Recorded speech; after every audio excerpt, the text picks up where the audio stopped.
Buenos días a todos, a todas, autoridades, investigadoras, investigadores, comunidad académica, a quienes están de manera presencial y también a quienes nos acompañan hoy a través de la transmisión en vivo por el canal de YouTube de la Universidad Alberto Hurtado.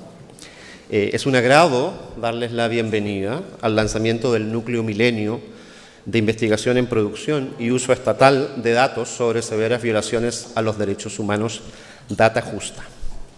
Data Justa es una iniciativa científica colaborativa en ciencias sociales que mediante teorías críticas y métodos etnográficos analizará exhaustiva, interdisciplinaria y colaborativamente el conocimiento producido por el Estado sobre violaciones a los derechos humanos y la respuesta que éste ofrece a las víctimas. El proyecto busca perfeccionar los sistemas y políticas de datos en esta materia, así como la asistencia y reparación a las víctimas, alineándose con los estándares internacionales a los que nuestro país se encuentra comprometido. Este núcleo milenio se desarrollará en el periodo comprendido entre los años 2024 y 2027 con el financiamiento de la Agencia Nacional de Investigación y Desarrollo, ANID, a quienes agradecemos profundamente por el apoyo. Para dar inicio a este evento, agradecemos especialmente la presencia en esta sala a la directora del Servicio Médico Legal, señora Marisol Prado, al director general de la Corporación de Asistencia Judicial Metropolitana, señor Rodrigo Mora, a la directora ejecutiva del Museo de la Memoria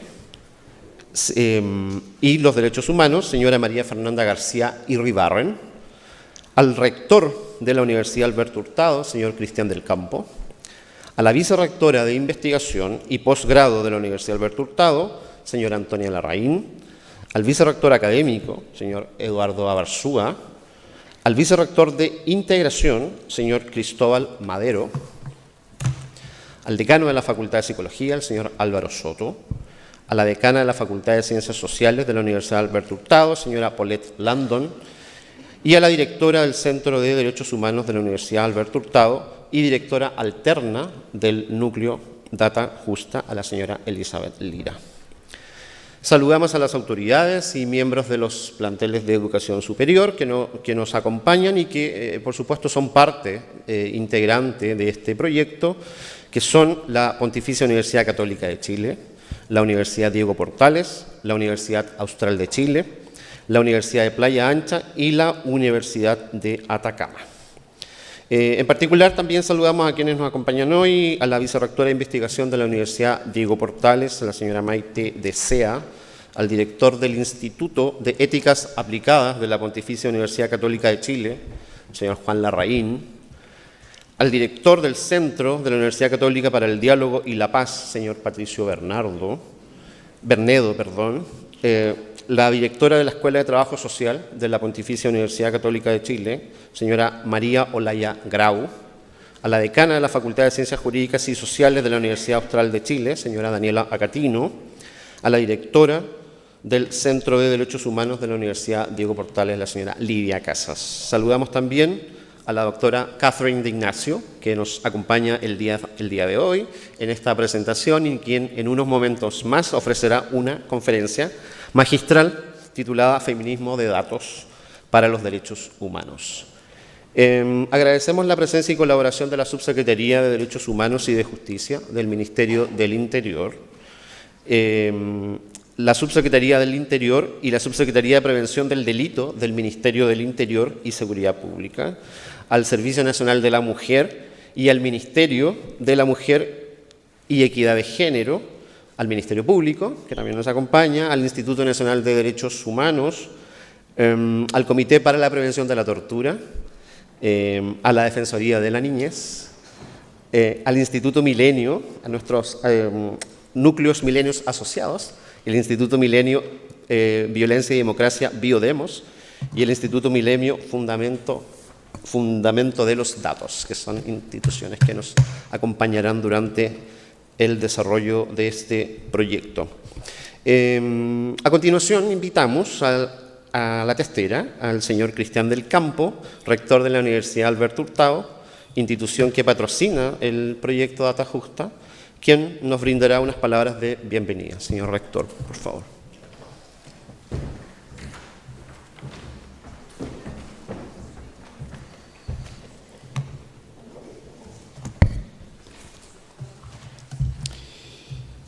Bueno, muy bienvenidas, muy bienvenidos a la Universidad Alberto Hurtado. Para mí es una gran alegría poder recibirlos en nombre de toda la comunidad universitaria en este día tan significativo para todos nosotros, quienes componemos esta comunidad.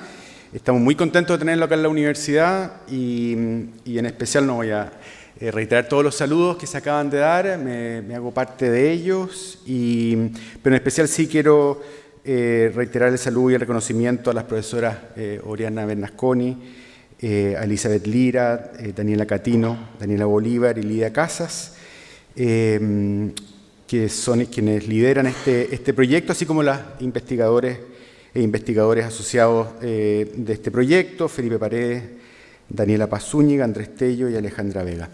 Y también a la profesora Catherine D'Ignacio, que nos dará esta conferencia magistral a continuación.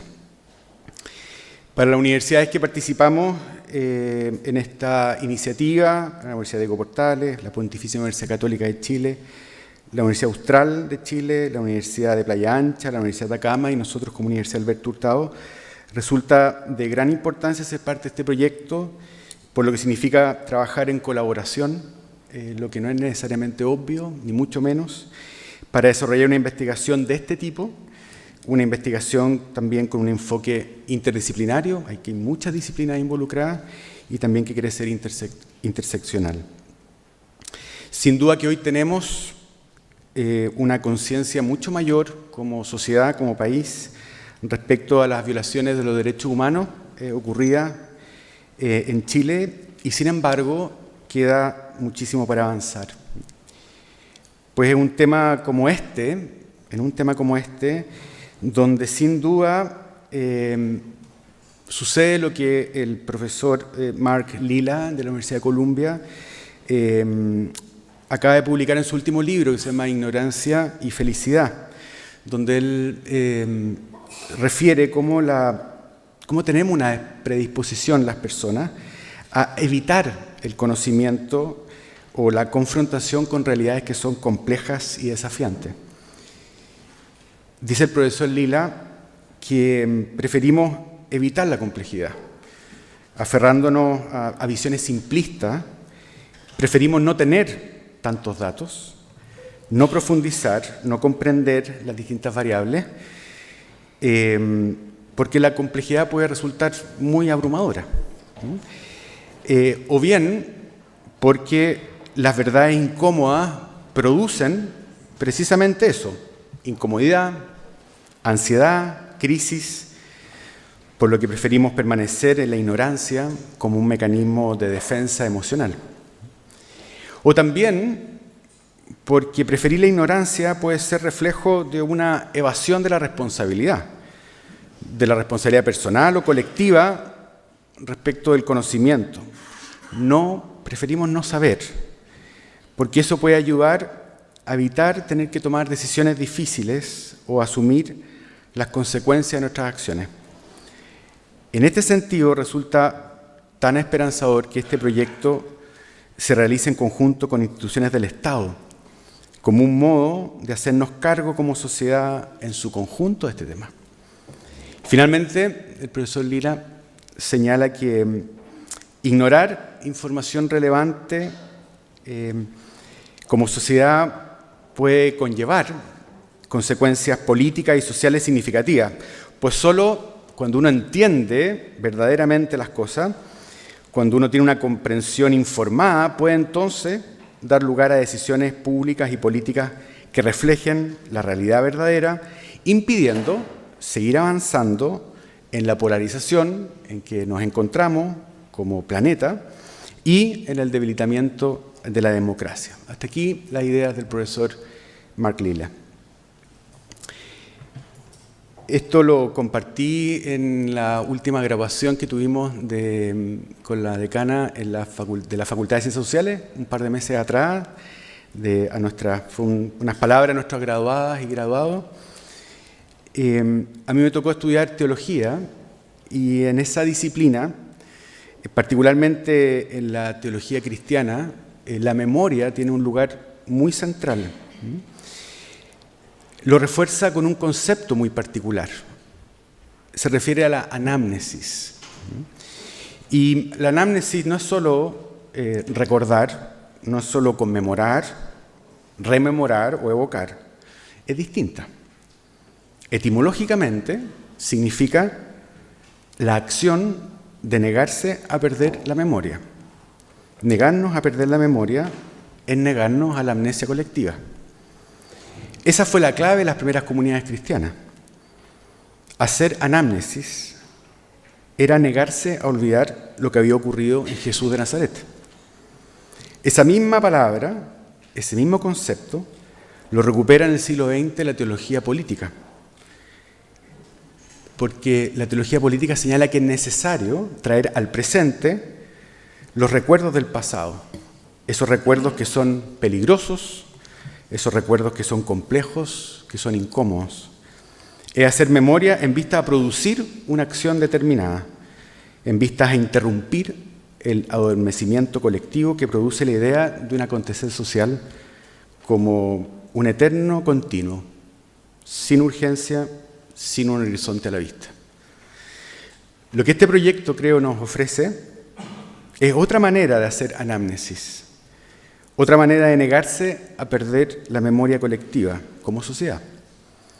Aquí será a través del análisis de cómo el Estado produce una información sobre las víctimas de violación a los derechos humanos para contribuir a la creación de sistemas integrados de información que permitan conocer mejor a las víctimas y generar información útil para ofrecerles así un servicio adecuado de reparación y asistencia tanto jurídica como psicosocial. Termino estas palabras reiterándoles la bienvenida a nuestra universidad, a este nuestro campus patrimonial, un lugar que está en el corazón de la ciudad, un lugar acogedor, un lugar bello, pero estas casas que lo conforman no son solo estéticamente bellas, sino que están llenas de vida. Pues en varias de estas mismas casas y edificios de la universidad, muchas personas, muchos profesionales, académicas, dirigentes vecinales, dirigentes políticos, sacerdotes, religiosas, trabajaron incansablemente en organismos que defendieron los derechos humanos. Este lugar nos debe ayudar a recordar a tantos hombres y mujeres que hicieron de la pasión por la justicia un compromiso profesional y personal a riesgo de la propia vida. Desde aquí recordamos y agradecemos por sus vidas y por su entrega. Que sea una jornada muy fructífera y que Dios multiplique el esfuerzo de todas y todos quienes van a participar en este proyecto. Muchas gracias.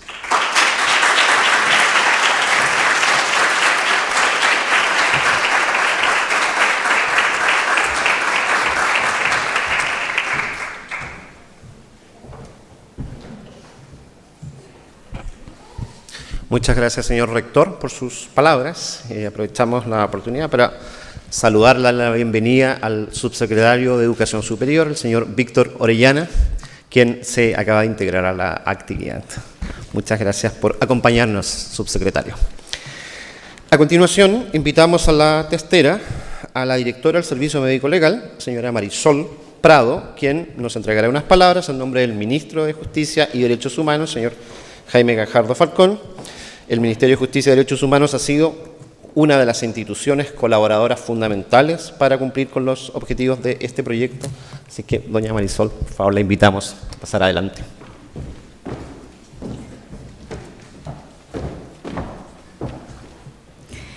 Bueno, muchísimas gracias a todas y todos, especialmente a la universidad y a su rector, quien nos alberga hoy día. Me uno a los vocativos y a los saludos antes expuestos y bueno, quiero decir que me asiste la gran responsabilidad y el honor de estar representando al ministro en esta actividad tan importante para él, pero que por distintos problemas de agenda no pudo asistir y por lo tanto me envió en su representación. Espero poder estar a la altura con algunas palabras. Lo primero es felicitar esta iniciativa de llevar adelante el Núcleo Milenio de Investigación en Producción y Uso Estatal de Datos sobre severas violaciones a los derechos humanos y vulneraciones de derechos, llamado Data Justa. Qué buen nombre para los tiempos que nos albergan. Como Ministerio de Justicia y Derechos Humanos, colaboraremos en todo lo que se requiera para que el trabajo intersectorial que se ejecute constituya un aporte para el país, considerando que los temas que se han expuesto como sujetos de la investigación están muy relacionados de distintas formas con la labor que realiza nuestro sector. Es indudable que el conocimiento de los datos, el cruce de información y su análisis son insumos muy valiosos para la generación de políticas y acciones destinadas a enfrentar problemáticas que aquejan a nuestra sociedad. En los casos de violaciones a los derechos humanos siempre se requiere verdad, justicia, reparación y memoria. Por ello es que este es el piso mínimo para evitar que exista repetición. Respecto al tema de los femicidios frustrados, el circuito intersectorial de femicidio que lidera el Ministerio de la Mujer y Equidad de Género surte los datos para el informe sobre el tema que elabora esa Secretaría de Estado. Entre los componentes de ese circuito se encuentra nuestro Servicio Médico Legal, que es un organismo encargado de proporcionar evidencia científica en los casos investigados en tribunales y colaborar de esa manera a la justicia. En el tema que nos ocupa, el Servicio Médico Legal entrega pruebas técnicas y científicas para afirmar que la muerte de una mujer tiene características de femicidio, al igual que el daño de lesiones tiene características de femicidio frustrado. Esto ha sido fundamental en los últimos años para esclarecer distintos casos, pero también para actuar en perspectiva de género, no solo desde una creencia, sino que con datos objetivos y técnicos que son las evidencias periciales. Es decir, actuamos en perspectiva de género, diferenciando un femicidio de un homicidio normal, que tiene una connotación muy significativa, porque genera para la justicia y también para la perspectiva de género una direccionalidad hacia la violencia ejercida por terceros. Sobre la trata de personas, existe una mesa intersectorial encabezada a nivel nacional por la Subsecretaría del Interior y a nivel regional por nuestras Ceremis de Justicia y Derechos Humanos. En este tema, también como Servicio Médico Legal, trabajamos a través de la constatación de identidad de las personas a través de ejercicios de ADN cuando son solicitados para personas que están secuestradas. También hemos trabajado en protocolos de constatación de lesiones, violencia sexual y elaboración de daño físico y psicológico. La trata de personas es un delito que constituye una de las más graves violaciones a los derechos humanos, pues vulnera la dignidad y la libertad de una persona, a la vez que afecta seriamente su integridad física y psíquica. Existe un protocolo de coordinación intersectorial destinado a un adecuado acceso de las víctimas a los servicios en forma y plazo, que además se encuentra en reformulación para su perfeccionamiento, con un enfoque centrado en la víctima y en los sobrevivientes. Sobre este tema, que hoy se vincula con crimen organizado, se elabora un informe anual que indica que durante el año 2023 se formalizaron 73 causas con 405 víctimas, con un 56,8% que se referían a trata de origen laboral y un 42,7% como trata sexual. En lo que se refiere a los casos de violencia institucional producidos durante el estallido social, existe una comisión en el marco de la Comisión Coordinadora del Sistema de Justicia Penal que aborda la temática y una mesa de trabajo con organizaciones de víctimas en la que recientemente se conocieron los requerimientos desde las diversas afectaciones y territorios que representan. Asimismo, está previsto que durante el año 2025 se realice un trabajo interinstitucional respecto de la atención de víctimas, así como un trabajo de acceso a la justicia para causas penales y también civiles. Todas estas materias son muy complejas y requieren de un abordamiento intersectorial, como lo estamos haciendo durante la presente gestión. Es claro, asimismo, que su foco está puesto en las víctimas, por lo que esperamos que el trabajo que se realice, que tiene precisamente esa orientación, contribuya a un conocimiento más acabado de lo que se realiza y de lo que se requiere en esta política pública en desarrollo. Muchísimas gracias.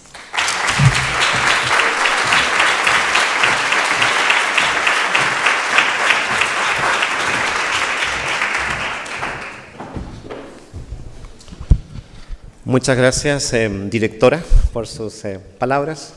A continuación, invitamos a la directora del proyecto, Data Justa, a la profesora Oriana Bernasconi, quien nos va a explicar, nos va a contar brevemente los objetivos del proyecto y el plan de trabajo trazado para este trienio que estamos partiendo el día de hoy. Profesora, por favor.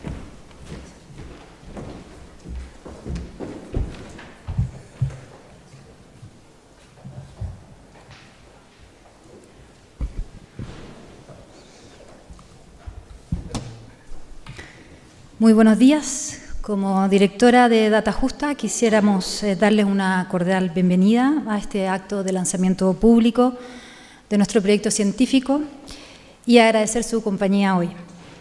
En particular la presencia de las siguientes autoridades: el subsecretario de Educación Superior del Ministerio de Educación, señor Víctor Orellana; el director general de la Corporación de Asistencia Judicial, señor Rodrigo Mora; la directora ejecutiva del Museo de la Memoria y los Derechos Humanos, señora María Fernanda García; la directora del Servicio Médico Legal, señora Marisol Prado; el señor rector de la Universidad Alberto Hurtado, Cristian del Campo. Nos alegra además la asistencia de vicerrectores, directores y profesionales de reparticiones de diversos ministerios y servicios del Estado de Chile, con quienes estaremos desarrollando esta investigación.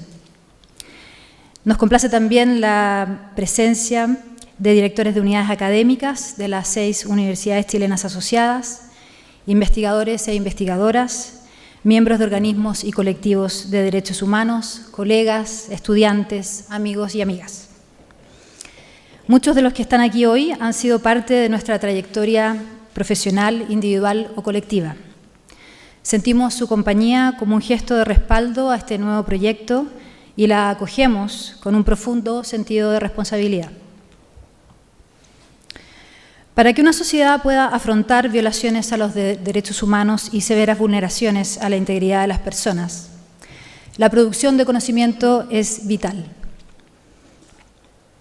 El conocimiento permite acceder a la verdad de lo ocurrido, comprender y medir la magnitud de este tipo de hechos, organizar los mecanismos para ofrecer protección, reparación y justicia a las víctimas y sus familias, y establecer las medidas y condiciones necesarias para evitar la recurrencia de estos eventos. A nivel social, el conocimiento sobre violaciones a derechos humanos y severas vulneraciones contribuye a promover el diálogo y la reflexión, propiciando una cultura de cuidado, respeto y solidaridad. En este sentido, y como nos enseñó el valeroso trabajo de la sociedad civil chilena durante la última dictadura, este tipo de conocimiento es un poderoso antídoto ante la amenaza del negacionismo, la impunidad y la indiferencia. Es también un recurso para generar vínculos sociales, lazos, buscar juntas y generar formas de colaboración. De ahí que su generación y circulación contribuya a sostener la convivencia democrática, fortalecer el Estado de Derecho y fomentar la coexistencia pacífica. En el sistema interamericano de derechos humanos, tanto la Comisión como la Corte Interamericana de Derechos Humanos se han referido al alcance de este derecho, y cito: «Toda sociedad tiene el derecho inalienable de conocer la verdad sobre lo ocurrido, así como las razones y circunstancias en las cuales se cometieron crímenes aberrantes, a fin de evitar que hechos como estos vuelvan a ocurrir en el futuro. Vivimos una época marcada por rápidos procesos de datificación. Esto significa que una diversidad de actividades, comportamientos y características de las personas se traducen hoy en información que puede ser recogida, almacenada y analizada por computadoras.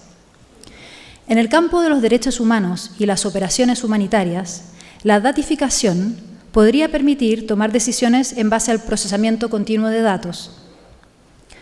Como puntualiza Lynette Taylor, una implicancia fundamental de la revolución digital para el campo de los derechos humanos es que personas y poblaciones que solían permanecer desconocidas para los tomadores de decisiones e investigadores alrededor del mundo pueden ser hoy digitalmente visibles.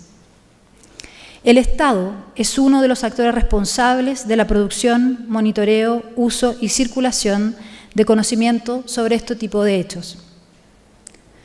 Luego de su pasado dictatorial, el Estado de Chile ha implementado diversos mecanismos y un soporte institucional para abordar su historia violenta y garantizar la prevención de graves violaciones a los derechos humanos.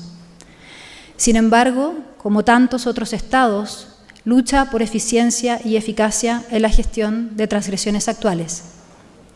¿Cómo generar, usar y proveer conocimiento que permita la gestión oportuna y eficaz de casos actuales, así como la prevención de casos futuros en materia de derechos humanos? La intersección de los estudios críticos de datos, los estudios de ciencia y tecnología, los estudios de derechos humanos y las ciencias sociales permanece virtualmente inexplorada en Latinoamérica.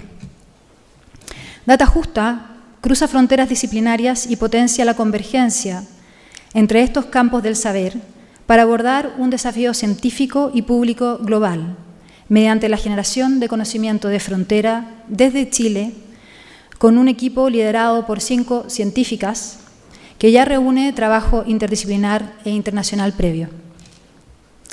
Entre 2024 y 2027, Data Justa analizará mediante métodos etnográficos y espacios retributivos cómo el Estado chileno aborda violaciones a derechos humanos y delitos complejos y especialmente gravosos. Cómo el daño es traducido al lenguaje del Estado, cuáles son las experiencias de las víctimas en las distintas dependencias estatales y cómo diversos actores sobrellevan intrincados procesos que subyacen a la formulación, uso y difusión de datos, a la aplicación de estándares y protocolos y a la provisión de prestaciones y servicios a las víctimas. Vamos a ver ahora un pequeño video que sintetiza, es una sinopsis de nuestro proyecto.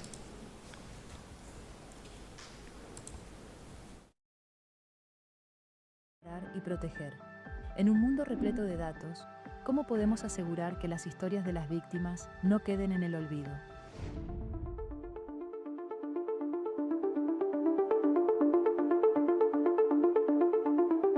Data Justa nace para abordar interdisciplinariamente un problema global. Los sistemas de registro, los protocolos, la forma en que el Estado registra, refleja la manera en que el Estado ve a la víctima. No siempre los datos dialogan entre sí, que implica que no hay una posibilidad de tener entendimientos comunes para medir un único fenómeno. Hay desafíos muy importantes relativos, ¿cierto?, a la manera en que esos datos pueden integrarse, a la forma en que esos datos se sistematizan, a la forma en que esos datos se comparten. Este proyecto busca investigar cómo el Estado documenta a las víctimas, cuáles son los elementos prioritarios de esa documentación y cuáles son las acciones de reparación que el Estado ha implementado para esas víctimas. Y hemos decidido abordarlo a través de 3 líneas de investigación.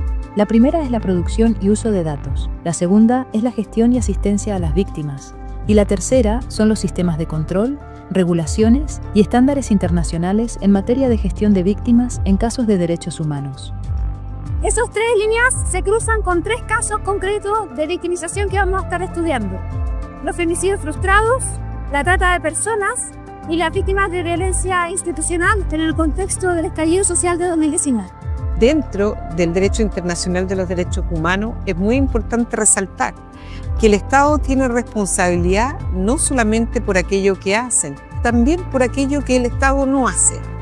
De esta manera, cuando miramos el femicidio y los femicidios frustrados, estamos mirando aquellos espacios en donde el Estado, por razones de negligencia, de no contar con la información suficiente, no hace y deja a las víctimas en una situación de mayor vulnerabilidad.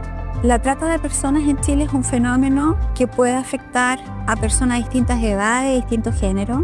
Es un fenómeno, una vulneración que ocurre primero a personas que están en situaciones de alta vulnerabilidad social, pero también personas que precisamente y producto de esa vulneración se encuentran supeditadas a ciertas redes de criminalidad. Yo creo que en relación con el estallido social, una de nuestras mayores contribuciones es precisamente poder tender puentes entre los distintos tipos de registros que las instituciones que se vieron involucradas hicieron en relación con las víctimas. El Estado tiene la Ley de Datos Privados, que es la Ley 19.628, que limita el acceso a los datos privados entre instituciones, aunque sean instituciones del Estado, y entre particulares. Eso significa que las víctimas tienen que contar una y otra vez sus historias en las distintas instancias que les prestan servicios.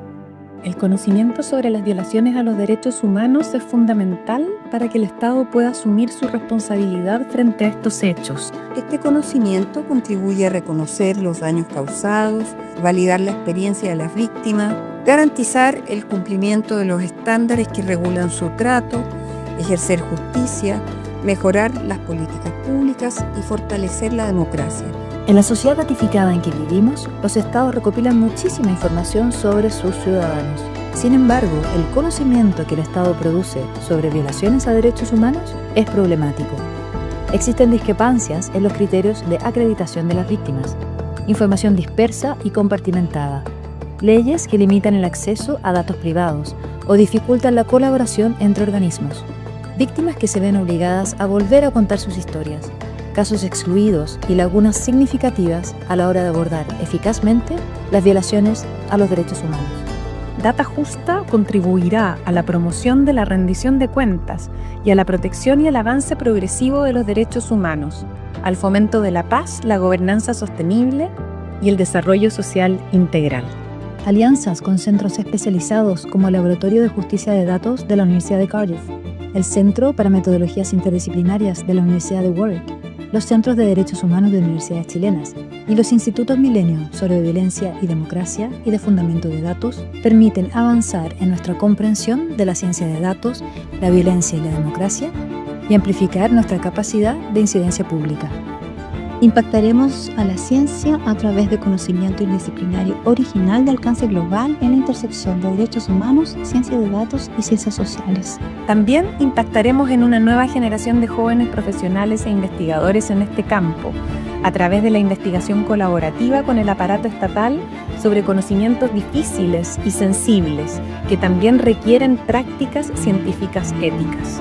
A nivel de la sociedad, contribuiremos al reconocimiento de las víctimas y a su reparación efectiva, integrando sus percepciones sobre las prácticas de los funcionarios del Estado.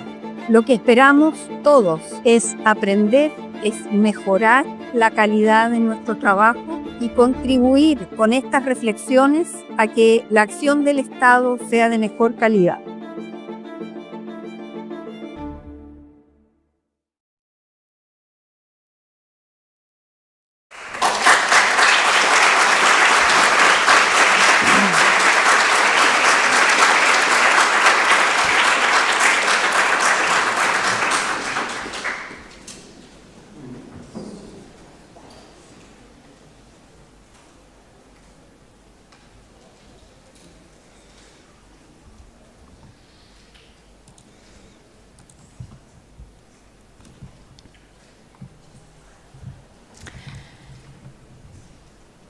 Algunos desafíos que tenemos por delante para poder cerrar. Los datos no son neutrales, están atravesados por relaciones de poder y por intereses. Los datos también encarnan valores. Estas dimensiones políticas, sociales y culturales de los datos influyen en su diseño, recolección, uso e impacto. A su vez, la forma en que los datos son procesados prefigura el modo en que conocemos los fenómenos sociales que representan, el tipo de información que llegamos a valorar sobre ellos y aquello que es materia de nuestras actuaciones.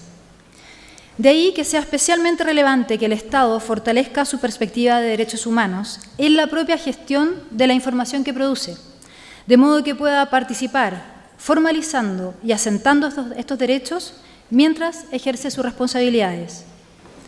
Más aún, en momentos en que tenemos la capacidad de proveer de respuestas basadas en evidencia, el desafío es gestionar datos e información desde la perspectiva de la justicia social, la transparencia, la rendición de cuentas y la ética del cuidado. En el marco de la justicia social, la justicia de datos, de ahí nuestro título, busca garantizar que las personas sean representadas de manera justa, prevenir que no sean discriminadas, que los datos no perpetúen o amplíen inequidades y desigualdades sociales, sino que promuevan un acceso y uso equitativo. La perspectiva interseccional es aquí central, permite reconocer cómo las inequidades y estructuras de poder desiguales actúan en conjunto para modelar el acceso y goce diferencial a los datos. La justicia de datos requiere también reflexionar sobre cómo diversas disciplinas y modalidades de ejercicio profesional orientan nuestro acercamiento a estos hechos, el conocimiento que elaboramos de ellos y las actuaciones que desplegamos para hacer justicia y ofrecer reparación. En materia de derechos humanos, la justicia de datos exige, creemos, una pedagogía para que el afrontamiento social del daño permita resguardar y reforzar derechos en vez de alimentar la pornoviolencia. Estos son algunos de los desafíos que Datos Justa intentará abordar, colaborando con agencias estatales, participando de redes científicas, formando nuevas generaciones, colaborando con equipos nacionales e internacionales y tratando de incidir en el debate contemporáneo y las políticas públicas en materia de derechos humanos. Quisiéramos cerrar agradeciendo nuevamente su compañía, la participación de la profesora de Ignacio hoy y la generosa colaboración de la profesora Jocelyn Dunstan y del equipo directivo y ejecutivo del Instituto Milenio de Fundamento de Datos para la visita de Catherine. También reconocer el trabajo de difusión de los equipos de comunicaciones de las universidades asociadas, en particular al equipo de comunicaciones de esta universidad, la Universidad Alberto Hurtado, por su cariñosa colaboración en la organización de esta actividad. Nuestra coordinadora de investigación y comunicaciones, Daniela Mancilla, atenta a cada detalle, ha hecho un trabajo espléndido que valoramos especialmente. Finalmente, queremos reconocer el apoyo y compromiso de nuestras respectivas unidades académicas y universidades por dejarnos crecer haciendo lo que nos apasiona. Esperamos hacer una diferencia. Muchas gracias y que disfrute la conferencia.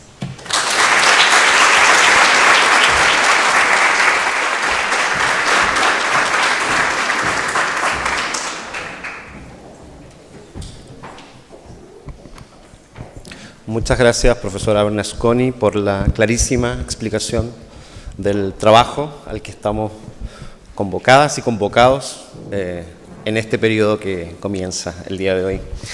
Les invitamos a seguir el desarrollo de este proyecto a través del sitio web www.datajusta.cl, el Instagram @datajusta.milenio y a Núcleo Milenio Data Justa, a seguir a Núcleo Milenio Data Justa en Facebook. Bien, es un honor dar inicio y como broche de oro para cerrar esta actividad de lanzamiento a la conferencia internacional impartida por la doctora Catherine D'Ignacio. La doctora D'Ignacio es licenciada en Relaciones Internacionales por la Universidad de Tufts, con posgrados en el MIT y en el Main College of Art and Design. Actualmente es profesora asociada en el MIT y directora del Laboratorio de Datos Más Feminismo, donde investiga el uso de datos y métodos computacionales para la justicia racial y de género. Además de su trayectoria académica, la doctora D'Ignacio es artista, diseñadora y mamá hacker. Y en ese rol ha desarrollado tecnologías feministas, promoviendo la alfabetización de datos con compromiso cívico. Ha liderado hackatones de justicia reproductiva y trabajado en proyectos de contracartografía para mejorar el acceso a datos y la equidad en el cuidado materno. Entre sus publicaciones, numerosas por cierto, destacan Data Feminism del año 2023, coescrita con Laura Klein, y Counting Feminicide, Data Feminism in Action del año 2024, que explora cómo el activismo latinoamericano en torno a los femicidios transforma la producción científica de datos. Agradecemos al Instituto Milenio de Fundamentos de Datos por hacer posible su presencia el día de hoy. Esta conferencia sin duda promete ser una valiosa oportunidad para reflexionar desde una perspectiva feminista interseccional sobre la producción de datos y sus efectos en la justicia social. Con mucho gusto recibimos a la doctora de Ignacio. Les pido por favor que le brindemos un fuerte aplauso. Le invitamos al centro del escenario, por favor. Sí. Le invitamos a tomar asiento al centro del escenario. Sí, y también invitamos a la profesora Bernasconi, que va a continuación, perfecto, que va luego a moderar la conversación posterior a la conferencia. Por favor, doctora de Ignacio, tiene usted la palabra. Sí, a ver, si me permite.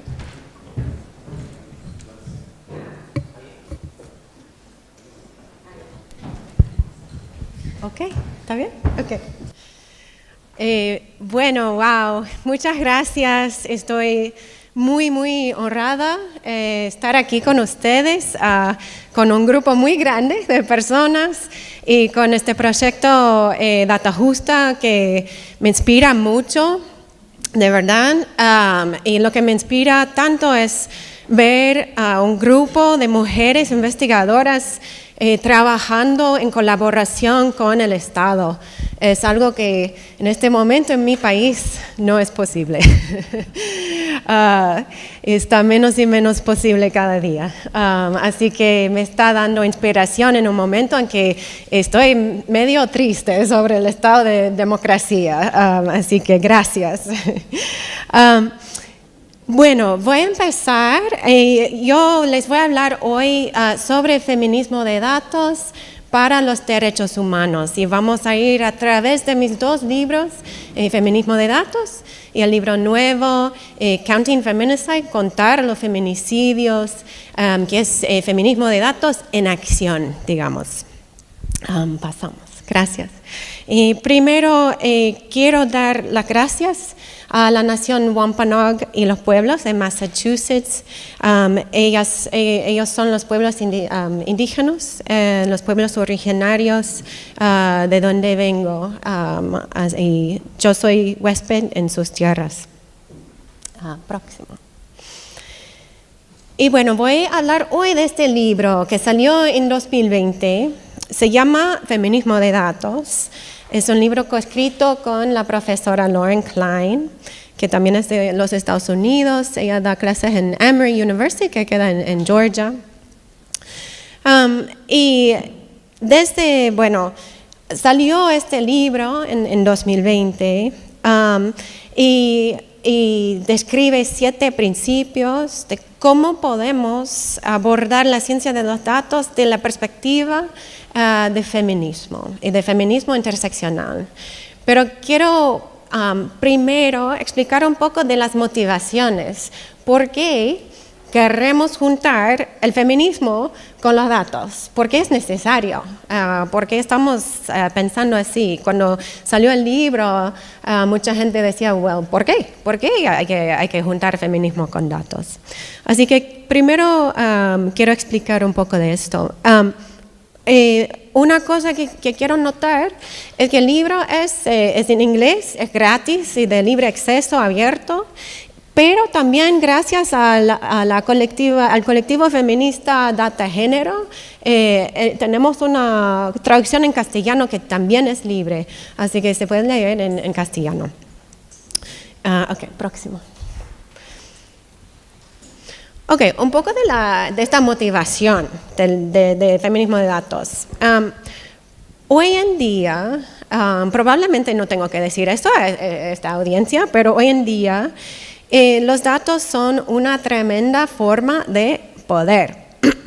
Y con datos incluyo también la inteligencia artificial, porque la inteligencia artificial se basa en datos. No tenemos IA sin datos y sin muchos datos, ¿no?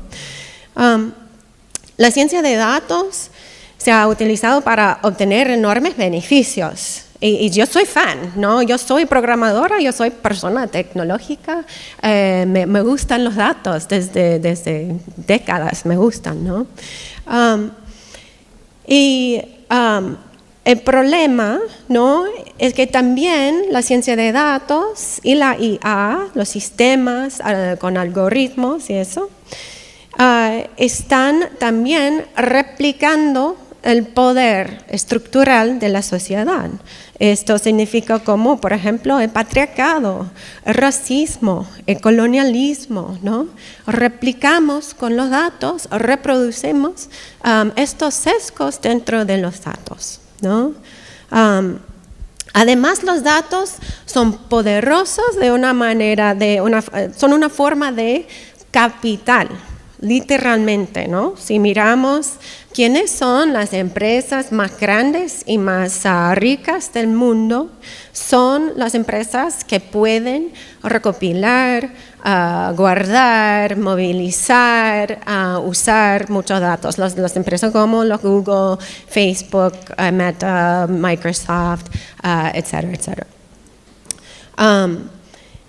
Y ese poder que están como centralizando en las corporaciones, ¿no?, están ejerciendo de manera desigual y está específicamente usando este poder un grupo pequeño, homogéneo de corporaciones y otras instituciones con muchos recursos.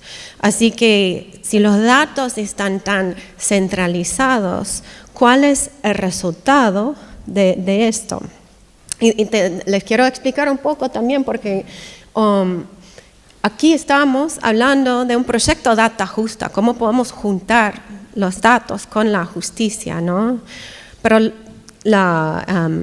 tenemos que empezar desde el punto de vista de que los datos ahora normalmente están usando los datos para la injusticia, o los efectos, digamos, de los datos son injusticia.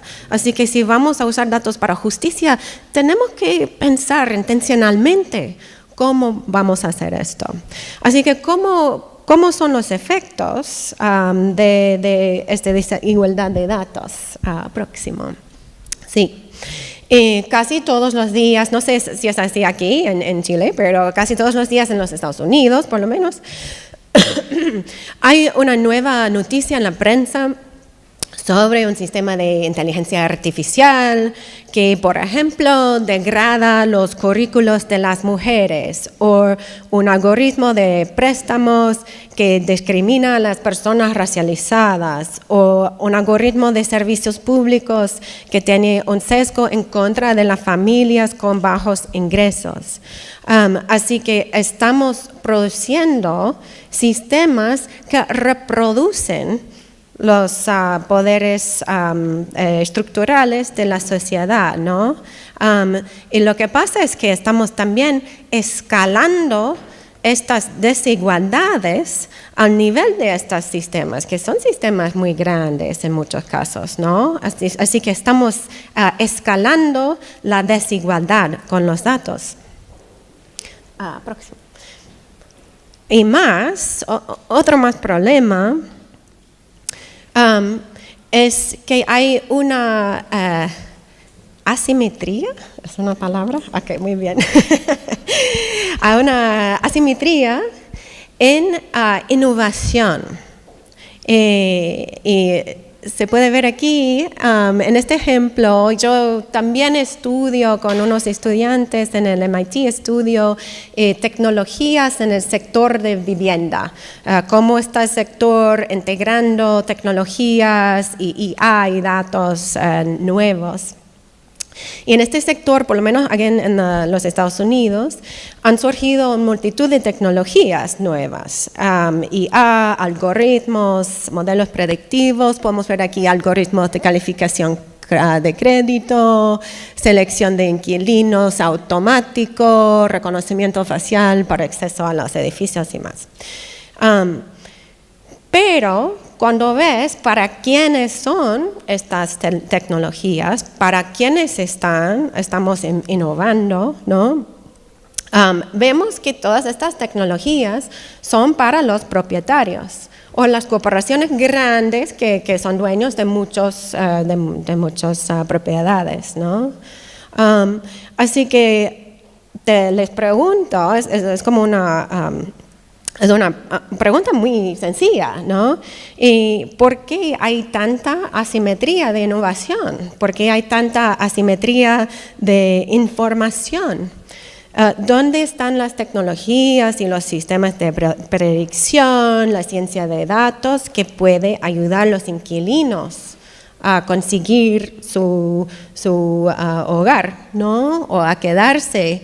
¿O dónde están las tecnologías para ayudar a los inquilinos a ver quiénes son los propietarios malos que no arreglan las cosas en la propiedad, ¿no? Es algo que siempre, si has sido inquilino, necesitas, ¿no? ¿Y por qué no estamos construyendo estos sistemas, no? Y bueno, aquí es donde entra el feminismo.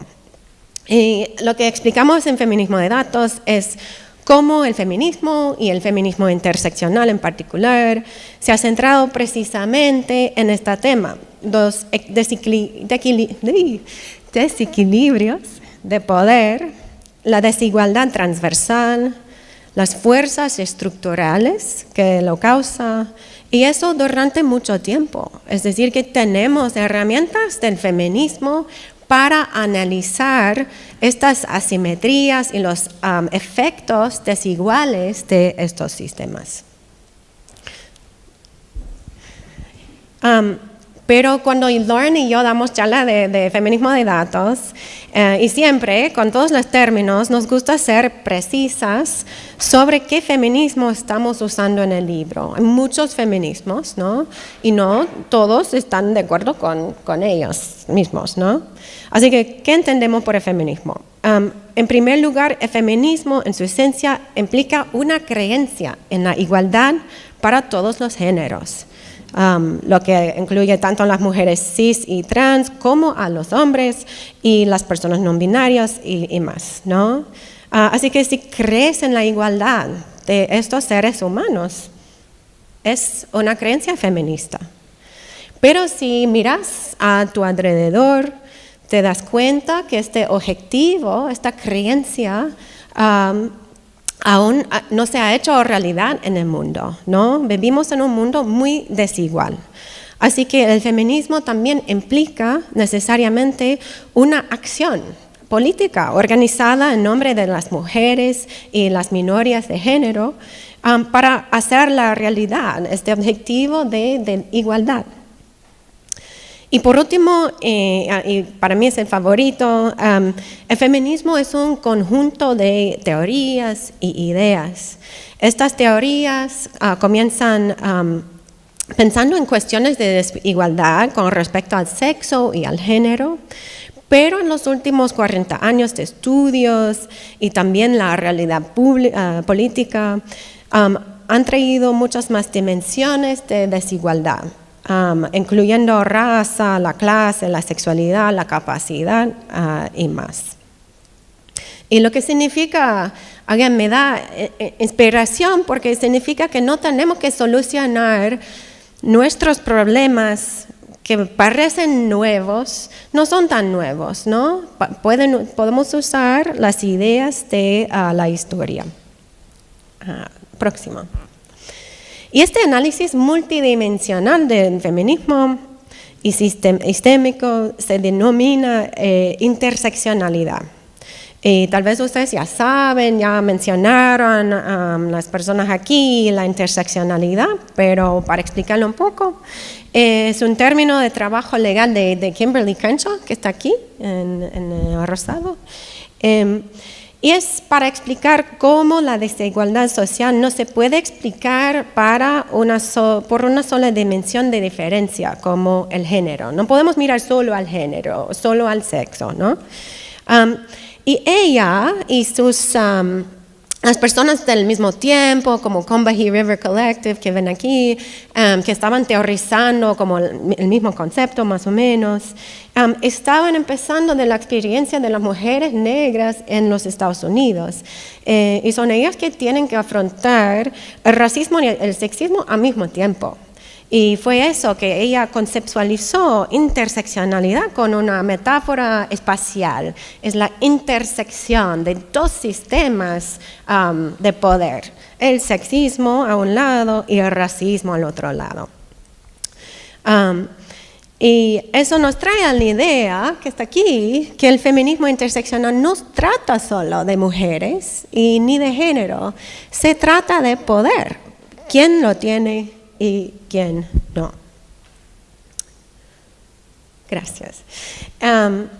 Así que lo que hacemos en el feminismo de datos, en el libro, es utilizar las enseñanzas del feminismo interseccional junto con otras ideas del activismo feminista, del pensamiento crítico, y llegamos a estos 7 principios aquí, para hacer una ciencia de datos más ética y más equitativa.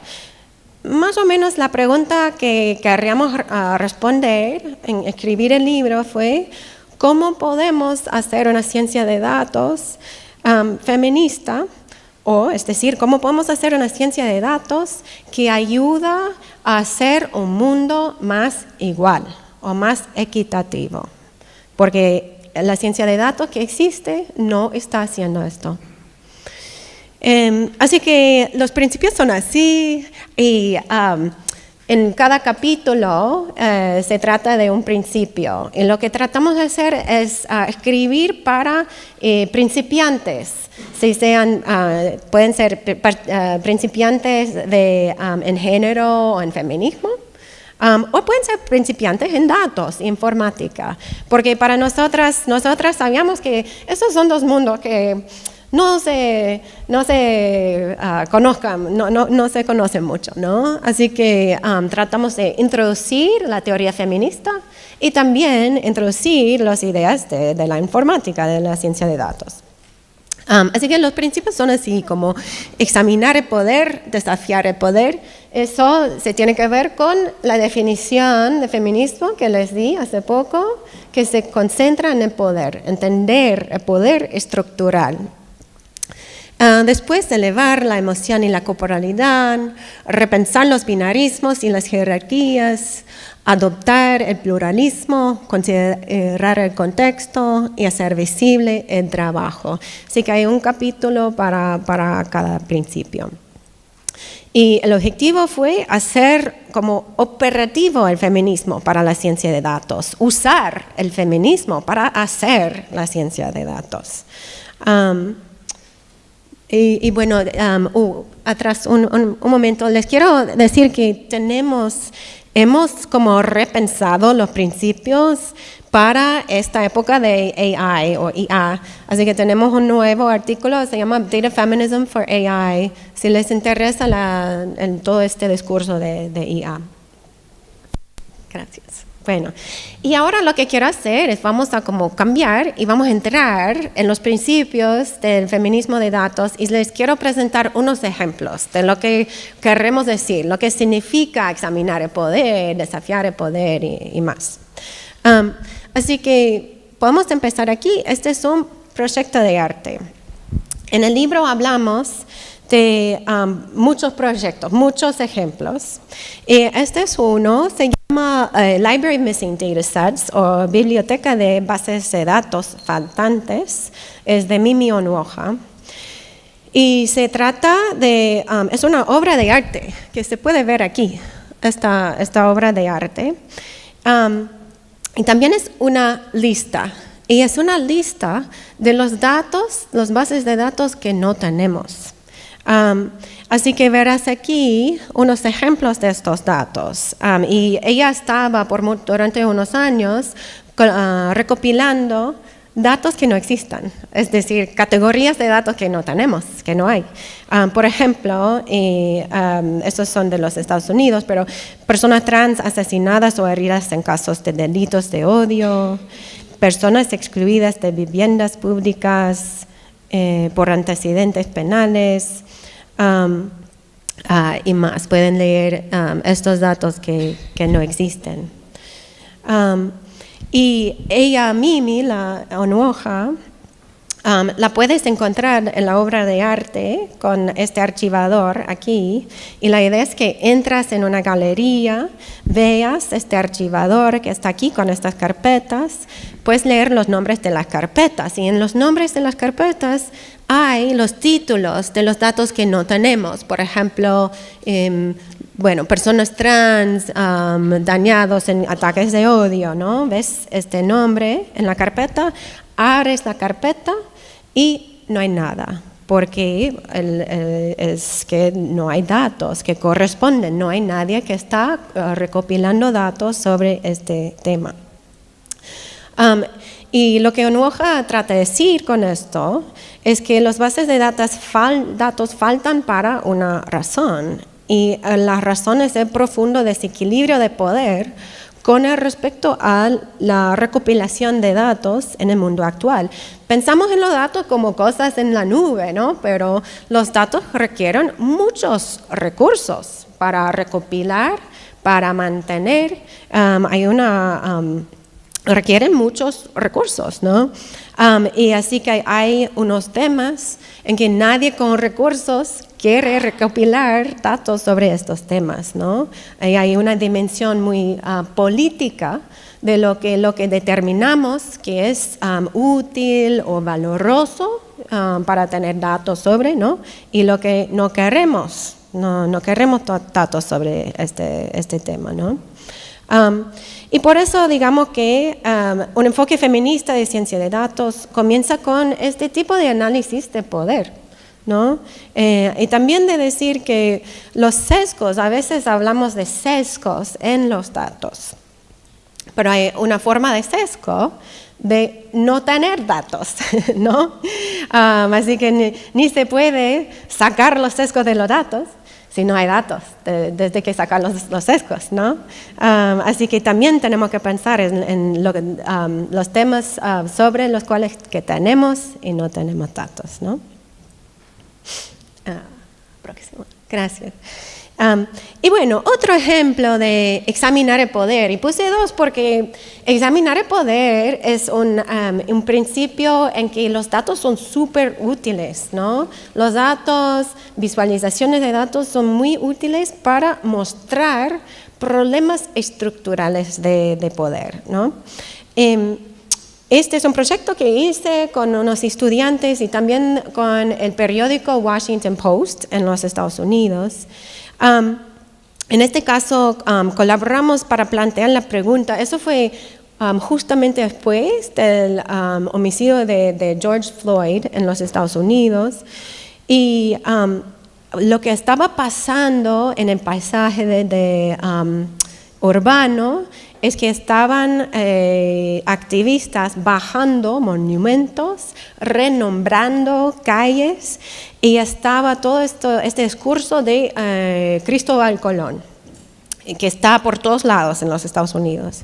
Y planteamos la pregunta para esto: ¿dónde en los Estados Unidos se conmemora a Cristóbal Colón y por qué? ¿Y por qué seguimos conmemorando a este hombre? Una persona colonial, violenta, que nunca vino a los Estados Unidos, de hecho. Y bueno, lo que hicimos aquí fue lo que se llama scrollytelling, en que bajas y te cuenta una historia sobre los datos. Y lo que salió de esto fue que Cristóbal Colón está por todas partes en los Estados Unidos. De hecho, hay más que 6,000 referencias a Cristóbal Colón, que incluyen no solo monumentos, pero también ciudades como Washington, D.C., es District of Columbia. Columbia es nombrado por Colón, es la feminización del nombre de Colón. Muchas más ciudades, Columbus, pueden ver aquí en el mapa. Así que es una manera de plantear la pregunta, mira la escala de conmemoración de este hombre, y es eso la conmemoración que queremos, es para plantear la pregunta, ¿no? No es realmente decir que sí, que no, pero mostrar la escala y plantear la pregunta para empezar una discusión pública. Bueno, sí. Ahora vamos a pasar al principio desafiar el poder. Así que para este principio pensamos en la pregunta cómo podemos cuestionar el poder y la desigualdad utilizando la ciencia de datos. No solo mostrar, analizar, pero realmente cambiar, ¿no? En el libro describimos el trabajo de María Salguero. Ella hace monitoreo de feminicidio en México. Y como ustedes aquí, en los Estados Unidos, tengo que explicar lo que es feminicidio, pero aquí creo que no. Son asesinatos de mujeres y niñas relacionados con el género. El feminicidio está tipificado legalmente en México, es decir, que existe una ley, ¿no? Pero el Estado no recopila de manera sistemáticamente los datos sobre feminicidios y no hace público los datos tampoco. Así que sería otro caso de datos faltantes, ¿no? Que datos que no hay, pero la sociedad civil quiere. Realmente hay una demanda para estos datos, ¿no? Salguero empezó a registrar los feminicidios en 2016 y todavía sigue haciendo el trabajo. Ella hace 2 hasta 4 horas al día registrando feminicidios en un mapa de Google que extrae de los informes de los medios, es decir, leer los medios y sacar información de descripciones en los medios horribles, crueles y violentas, ¿no? Es una labor muy, muy difícil que hace ella, y ella de hecho nos contó que hace descansos para su salud mental. Pero lo que resultó es que ella ha compilado el archivo público más grande de feminicidio en México. Ella, con este mapa, con su base de datos, ella ha ayudado a familias a localizar sus personas, ha proporcionado sus datos a periodistas y a ONGs, y ella ha ido a testificar en frente del Congreso de México muchas veces. Y en el libro Feminismo de Datos, y también en el segundo libro, hablamos de su práctica como una producción de contradatos, es decir, una producción de datos activistas fuera de los sistemas institucionales, que interviene cuando el Estado y otras instituciones fallan sistemáticamente en garantizar los derechos humanos básicos de su población. Y contradatos, digamos que es una estrategia muy interesante de información, de usar información de una manera activista. Y estamos viendo muchos otros casos de contradatos, datos producidos por sociedad civil. Y contradatos, eso representa una forma de utilizar los datos para desafiar el poder, ¿no? Así que, sí. ¿Cómo estoy para tiempo? ¿Hasta qué tengo? Ok, 5 minutos. Ok, wow. 15 minutos. Ok, perfecto, gracias. Ok, just quiero llegar a... Ok, voy a pasar aquí. ¿Puedes ir a 17? Ups. Sí, atrás. Atrás. Eso, sí. Ok. Ahora quiero pasar al principio adoptar el pluralismo. ¿Qué quiere decir? Hasta ahora, en ciencia de datos, hemos trabajado muy poco sobre los procesos participativos en la ciencia de datos. Y si estamos hablando de sistemas algorítmicos o sistemas de inteligencia artificial, aún menos Casi no hay nada de participación pública en estos sistemas, ¿no? Esto se pone en contraste con otros campos, ¿no? Yo estoy, por ejemplo, en un departamento de estudios urbanos y tenemos mucho escrito y usamos muchos métodos de participación pública. Pero estos métodos no se usan, normalmente no se enseña en las clases de informática. Pero las personas que se están graduando de informática, ellos están diseñando sistemas que tocan muchas personas, que tienen muchas consecuencias públicas a la vida de muchas personas al país, pero no están acostumbrados a pensar cómo incorporar las experiencias, las perspectivas y las ideas de estos públicos. Realmente es una falta de educación. Es así en los Estados Unidos, no sé, tal vez es diferente aquí. Pero entonces un compromiso con la producción de conocimiento feminista, por definición, implica un compromiso para traer más personas y más perspectivas a la mesa. Es como fundamental en feminismo que una sola persona, jefe del mundo, no puede decidir todo para el resto del mundo, ¿no? Fundamentalmente no es así, esto no es feminista. Así que, ¿cómo podemos empezar un proceso a incorporar más métodos participativos? Vamos a pasar.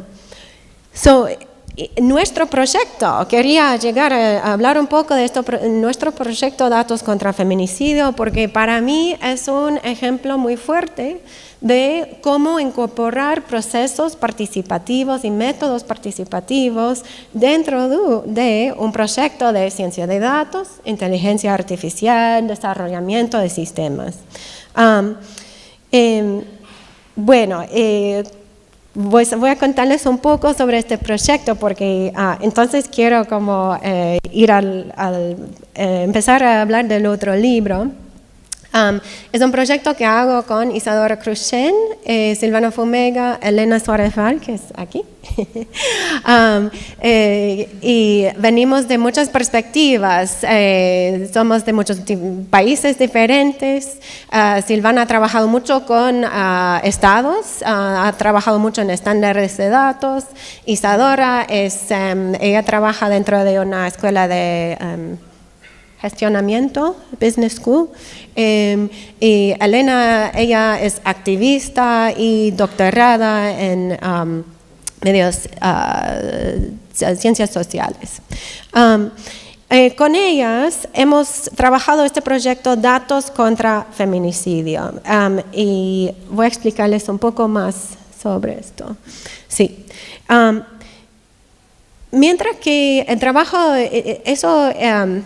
fue inspirado para mí desde el trabajo de María Salguero en México, de hecho, porque Lauren y yo escribimos un poco sobre su trabajo en feminismo de datos y yo estaba de sabático viviendo en Argentina, es donde conocí Silvana. Silvana me presentó a Elena, después les presenté a Isadora y estamos aquí. Pero me interesaba mucho, estaba muy inspirada por el trabajo y el labor emocional, el cariño que aportó María Salguero a este trabajo. Y cuando estaba en Argentina, estaba preguntando a la gente que conocía, ¿hay más producción de datos de feminicidio? Y aprendí que sí, que hay muchísimo más. Hay muchas personas que hacen, grupos que hacen el trabajo que hace María Salguero para México. Elena, por ejemplo, hace este trabajo para Uruguay. Así que María Salguero no es la única. De hecho, esto es, bueno, más o menos como empezó este proyecto de Datos contra Feminicidio. Después, ahora de 5 años de investigación y diseño, y comunidad con los activistas, ahora sabemos que hay más que 190 proyectos, organizaciones que hacen este trabajo en el mundo.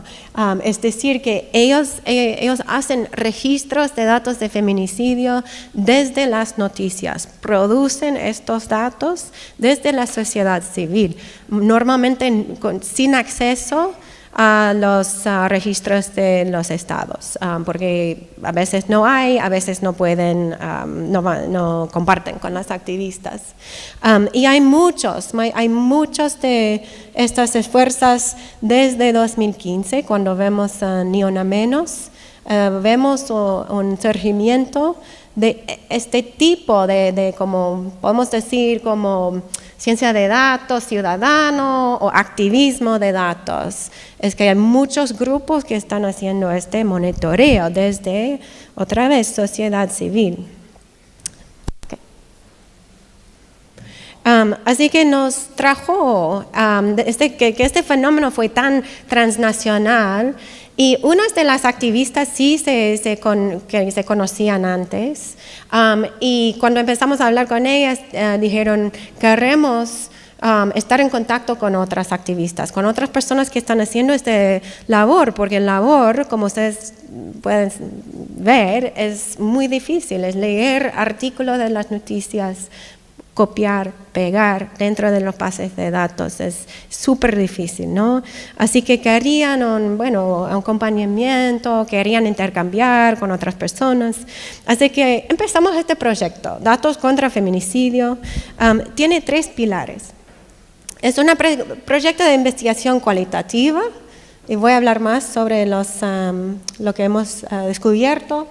Es un proyecto con diseño participativo. Hemos desarrollado sistemas digitales de IA para apoyar a este trabajo de seguimiento de derechos humanos con las activistas mismas. Y también es una comunidad de práctica global para que las personas se puedan conocer, encontrar y más. Este es un ejemplo de los eventos que hacemos. Es el evento del año pasado. Próximo.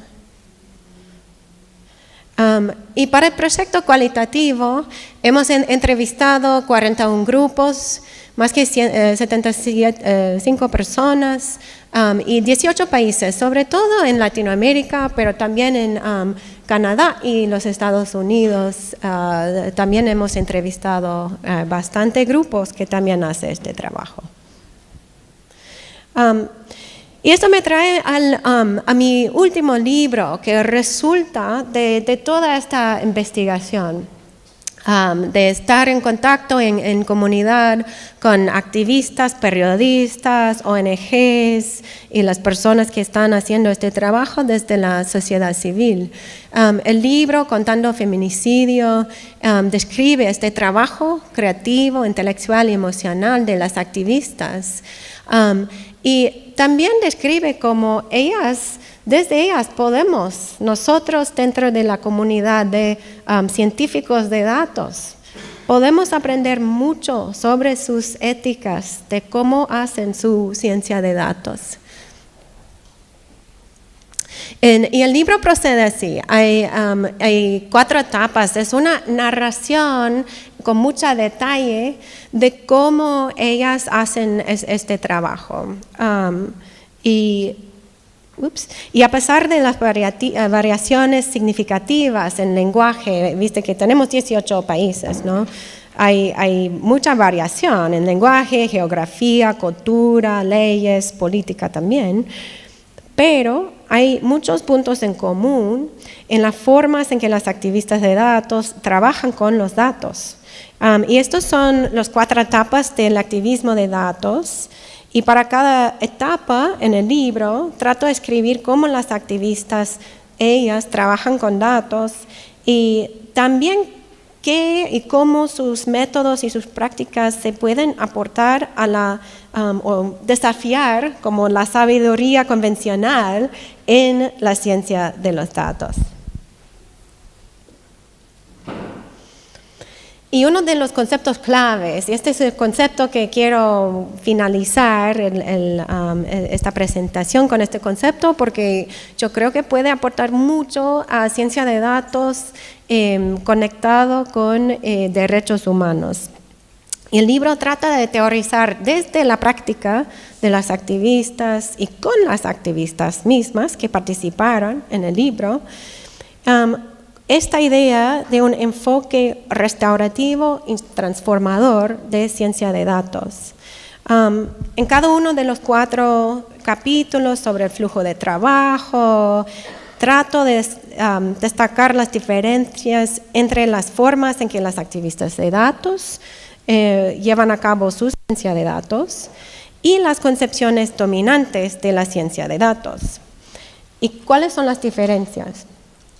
Las activistas de datos de feminicidios se centran en el cuidado, la memoria y la justicia. Ellas proceden de las comunidades de las que extraen sus datos. Son ellas mujeres, son mujeres negras, mujeres indígenas, mujeres latinoamericanas, mujeres queer, son sobrevivientes de violencia ellas. Son madres, familiares, parientes y miembros de la comunidad muchas veces. En lugar de utilizar los datos para solucionar un problema, exactamente, los utilizan para reformular el problema del feminicidio. Ellas lo usan para cuestionar la idea de que la violencia de género es un problema personal y reformularlo como un problema político. Y eso es donde los datos tienen mucho poder, ¿viste? Porque si puedes poner un grupo de eventos en una lista llamado feminicidio, es una forma de categorizar, hacer una categoría muy poderosa, es decir, que este evento que tomó plazo en casa se relaciona con este evento que tomó plazo en la calle, que se relaciona con este evento que tomó plazo en otro lugar, ¿no? Es una forma, es una manera muy, muy fuerte, ¿no? De reformular el problema como problema estructural. Las activistas de datos de feminicidios son muy conscientes del contexto en que trabajan, es decir, de los sesgos y las limitaciones de sus datos de feminicidios. Están usando noticias. Ellas mismas saben que las noticias no van a darles algo comprensivo, ¿no?, del base de datos. Ellas ya saben esto muy bien. Ellas también saben que las noticias son muy sesgadas y en qué reportan. ¿Quiénes muertes reportan los medios, ¿no? Y bueno, para usar sus palabras, ellas hablan de su papel como cuidadores de los datos y de las personas y de las vidas representadas dentro de los datos. Ellas están muy próximos y íntimos al proceso de recopilación de datos, mientras que los científicos de datos convencionales, ellos suelen trabajar con datos de segunda o tercera mano, ¿no? Bajamos datos desde el internet, no sabemos nada de cómo estaban producidos, ¿no? Las activistas de los datos utilizan sus datos para comunicarse con muchas audiencias diferentes, desde las familias hasta el Estado, hasta los medios de comunicación y públicos más grandes, ¿no? Y todas estas conversaciones, incluso conversaciones con Elena y mis colaboradoras, me llevó a formular este concepto de la ciencia de datos restaurativa y transformadora. Ok, ¿cómo estoy para el tiempo? Ok, perfecto. Así que les quiero dar la definición bastante rápido de qué quiere decir esto. Ciencia de datos restaurativa es utilización de datos para restablecer los derechos, la dignidad, la vida, la convivencia y la vitalidad, ¿no? La restauración busca, ante todo, reducir el daño, reparar las relaciones y curar las heridas materiales y espirituales dejadas por sistemas de poder violentos y desiguales. Así que tiene que ver más con el corto plazo, con la reparación y más. Y próximo. Tengo que pasar, pero hay unos ejemplos aquí. Próximo. En contraste, mientras que la restauración tiene que ver con la curación y la reparación, la transformación implica trabajar para desmantelar y cambiar las condiciones estructurales que produjeron la violencia en primer lugar. Es decir, que es trabajo a largo plazo y yo creo que está encapsulado perfectamente por Laura Hernández Pérez, que dice: nuestra aspiración es erradicar la violencia, no se trata de prevenirla ni de gestionarla. Nuestro sueño es erradicar todas las violencias. Es decir, que el trabajo es usar la ciencia de datos para realmente transformar de una manera permanente y a largo plazo el mundo en que vivimos a un mundo en que no hay feminicidio. Es muy importante para las activistas de datos y yo diría para todos nosotros que trabajamos con temas de datos, con derechos humanos, tomar en cuenta, siempre tomar en la cabeza, ¿no? Siempre llevar con nosotros esta esperanza en que sí se puede cambiar el mundo a un mundo en que no hay feminicidio, en que no hay violaciones de derechos humanos. Tenemos que trabajar para este mundo, no solo para poner curitas a los síntomas de una sociedad rota, ¿no? Y aquí ejemplos de como producciones de datos un poco más transformadoras que pueden tomar plazo en las políticas y las leyes que los grupos han participado en pasar en sus países, pero también en las intervenciones a grandes escalas, como esto aquí. Y ahí te dejo con este concepto de datos, ciencia de datos restaurativa y transformadora, próximo, y los principios de feminismo de datos, y me pueden contactar en cualquier momento, y muchísimas gracias por estar aquí, estoy muy honrada a compartir con ustedes. Gracias.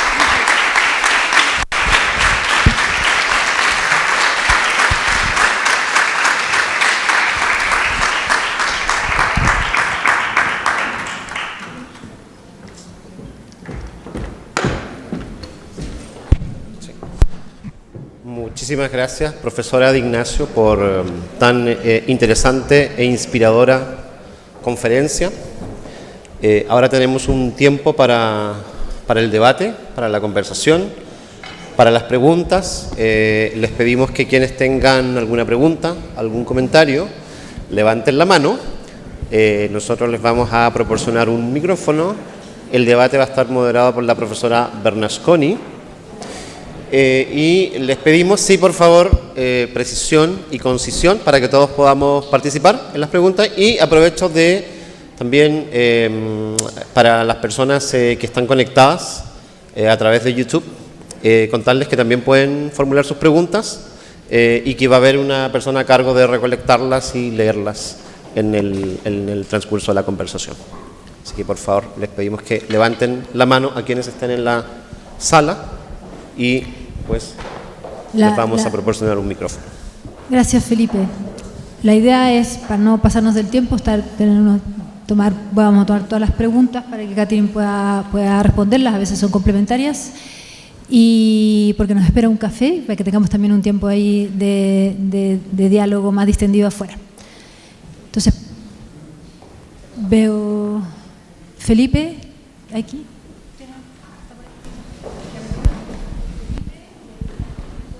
Y Ariane después.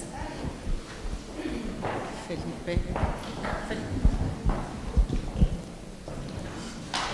Bueno, muchas gracias por la conferencia.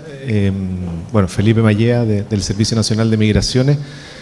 A propósito de que los datos es un asunto de poder, ¿cierto? En el caso de Chile y en el caso de los casos de estudio de data justa, mi pregunta es por la legitimidad del dato. Ya, como que no cualquier dato adquiere legitimidad y por tanto no cualquier dato puede ser usado como para fines de uso estatal.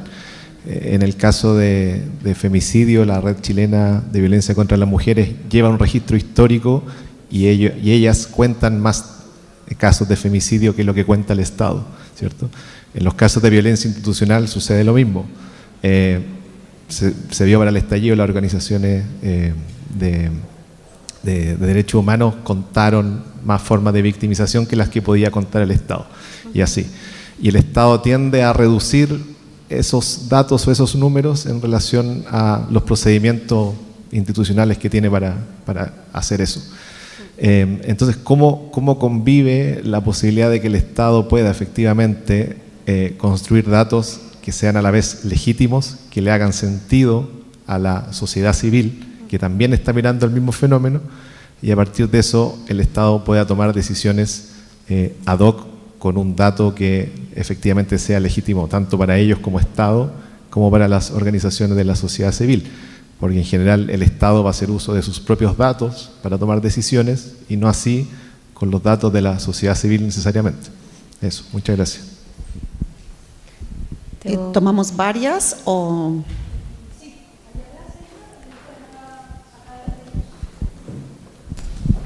¿Aló? Primero que nada, felicitar por la presentación. Me paro porque estoy muy lejos. Yo quería preguntar cuál es como el primer paso que tenemos nosotros como Sur Global, específicamente en Chile, para llevar a cabo investigaciones tan importantes como las que tú mencionas, considerando de que igual la desigualdad digital en este lado del mundo es considerablemente mayor que lo que pasa en Estados Unidos y México. También considerando de que la ciudadanía tiene poco acceso a la digitalización en general, al menos en Chile, es un problema súper importante.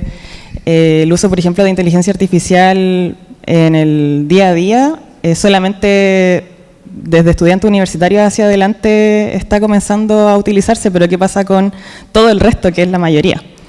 Entonces la pregunta focalizada es cómo uno, yo soy estudiante de pedagogía, cómo uno como futuro investigador y tanto, no solo futuro investigador, también la ciudadanía en general puede partir para realizar investigaciones tan importantes, pero desde aquí, desde nuestro lugar al final. Eso. Gracias. Ariane, ¿no? ¿Algo más? Muchas gracias por la presentación de este proyecto, por la conferencia de Catherine. Yo no puedo dejar de felicitar esta iniciativa a todas las investigadoras que están detrás de esto. Hace que uno vuelva a confiar en la intuición de las académicas, en que existen problemas relevantes en los que pueden incidir, y eso me da mucha esperanza. También una elección de una conferencista que nos motiva a seguir adelante. Yo quería preguntar, generalmente levantar la información es lo más difícil, por eso generalmente estamos usando datos e información que ya está producida, ¿cierto? Que está disponible en distintas plataformas. Lo que no tenemos es la clasificación del dato como nosotros la queremos. Ese proceso de clasificación a través de, por ejemplo, inteligencia artificial, ¿nos podrías contar si conoces cómo funciona? Nosotros en el Instituto Nacional de Derechos Humanos levantamos muy poca información propia. Usamos muchos datos ya producidos, o sea, información ya producida, y tratamos de transformarlo en un dato de derechos humanos, que no es el que originalmente está pensando la institución que produce la información. Tratamos de clasificar. En esa clasificación es más manual todavía. Lo mismo que hacen los archivos, a lo mejor los archivistas, para visibilizar documentación que ha sido invisibilizada, como por ejemplo en Chile las poblaciones negras que no aparecían en los archivos hasta que se incluyó el tag, la clasificación de negros o mujeres. No existían los documentos para poder llegar a esa documentación, sin embargo la documentación existía. Acá pasa lo mismo. con inteligencia artificial conoces casos que ya se estén utilizando para aplicar clasificaciones y entonces generar nuevos datos de la información ya producida. Si puedes contar algo de eso. Y ahí cerramos esa. Hola, me subo a las palabras de agradecimiento. Yo soy Arián y estoy estudiando de informática y estudié administración pública antes, entonces ahora mi curiosidad está más centrada en los datos, en su producción y en su almacenamiento. Y me cuestionaba que, entendiendo que el dato se busca dentro de la perspectiva feminista, incluir nuevas perspectivas, nuevos relatos, si la forma más eficiente sería hacerlo a través de una base de datos no estructurada. Siento que tiene que ver con lo que habla, no me acuerdo, no sé su nombre, es la de Loreto, en el sentido de que pasan los años, uno se va dando cuenta de que cometió un error al no incluir cierto atributo, dato dentro del gran dato, no, quiero ser un poco más genérica al hablar, y como que las bases de datos estructuradas se van quedando fuera, pero también entiendo que dentro de la población y el Estado incluso estamos como en el Excel recién. Y quisiera que nos contaras cómo lo manejan estas organizaciones, cómo lo hacen para poder ser más, ¿cómo decirlo?, más líquidas, más como moleables, porque eso es el atributo genial que tiene una base de datos no estructurada, que permite que se transforme y que se pueda sacar todo más veloz y esas cosas.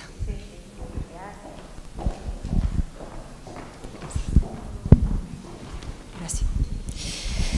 Te vamos a pedir que hagas un esfuerzo de síntesis porque tengo dos preguntas más de las personas que nos están siguiendo por el streaming. Alejandra Marinovich pregunta... dice, gracias por la conferencia. ¿Cómo esta experiencia de justicia de datos ha impactado en la forma y prioridades de tu propia labor investigativa? Labor investigativa. ¿Sí? Debo tratar de contestar. Espera, yo las tengo anotadas. Y la otra...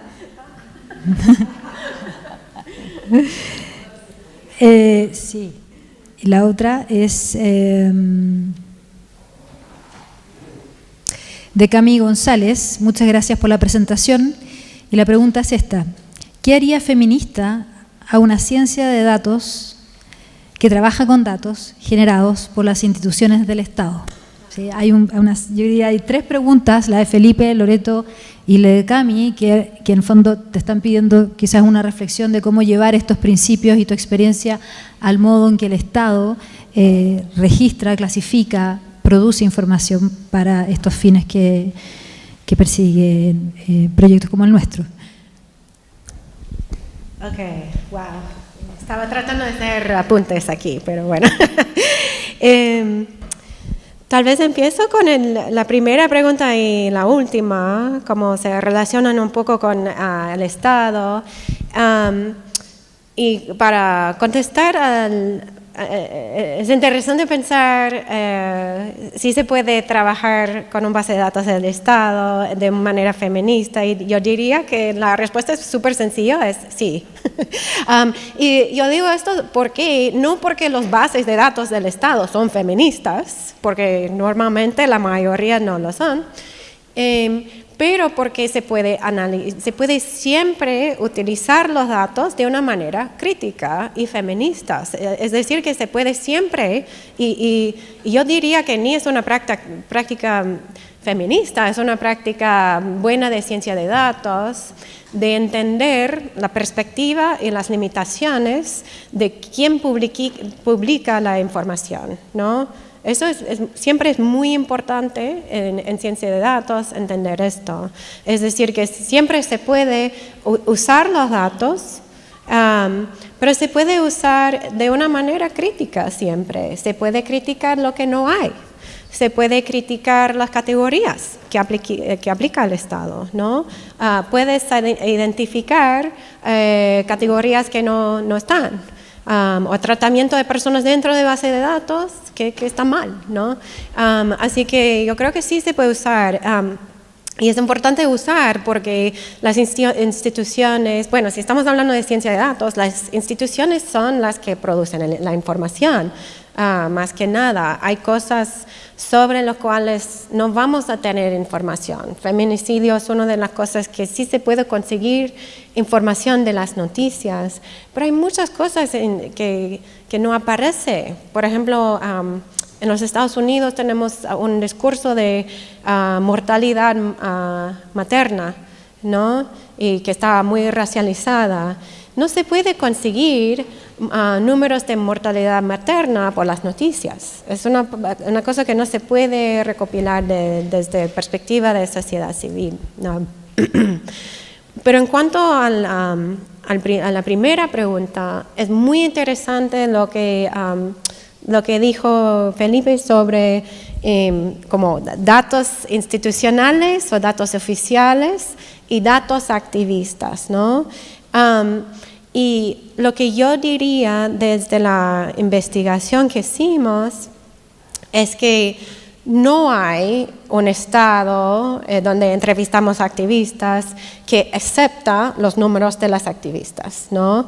Y, por ejemplo, en México es verdad que los números de María Salguero son casi los dobles de los números que produce el gobierno de México.